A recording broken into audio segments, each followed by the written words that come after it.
मध्य प्रदेश में 16 से लेकर 20 अप्रैल तक डिजिटल जनगणना अभियान शुरू किया गया है, जिसे लेकर के सीएम डॉक्टर मोहन यादव ने कहा कि जनगणना से भविष्य की विकास योजनाओं के जैसे कि स्कूल, अस्पताल, सड़क और अन्य जन सुविधाओं का बेहतर रोडमैप तैयार करने में मदद मिलेगी।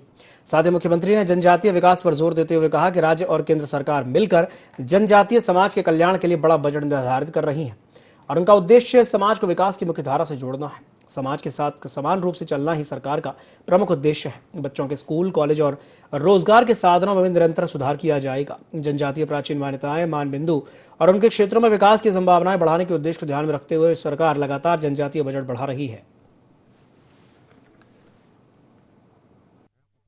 प्रदेश में 16 अप्रैल से 30 अप्रैल तक डिजिटली स्वगणना अभियान का मैं स्वयं भागीदार भी बना हूं और आप सबके माध्यम से अपील करना चाहूँगा कि डिजिटली जनगणना में हम सब मिलकर के बढ़ चढ़ कर के भाग लें। जनगणना के माध्यम से भविष्य में विकास की सारी रोडमैप बनाने में मदद मिलेगी। बच्चों के स्कूल, हॉस्पिटल, सब प्रकार की जन सुविधाएँ और अलग अलग प्रकार के विकास के सारे पैमाने, इसकी दृष्टि से जनगणना का ये जो वर्तमान के दौर में अत्यंत और महत्व बढ़ जाता है।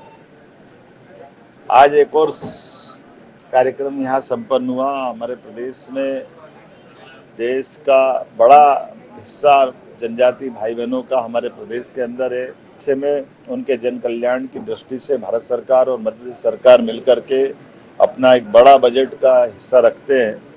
बजट का सही अर्थ में जनजाति समाज के विकास में उसका सदुपयोग हो, विकास की धारा में जनजाति समाज भी कदम से कदम मिला करके बाकी समाज के साथ चले।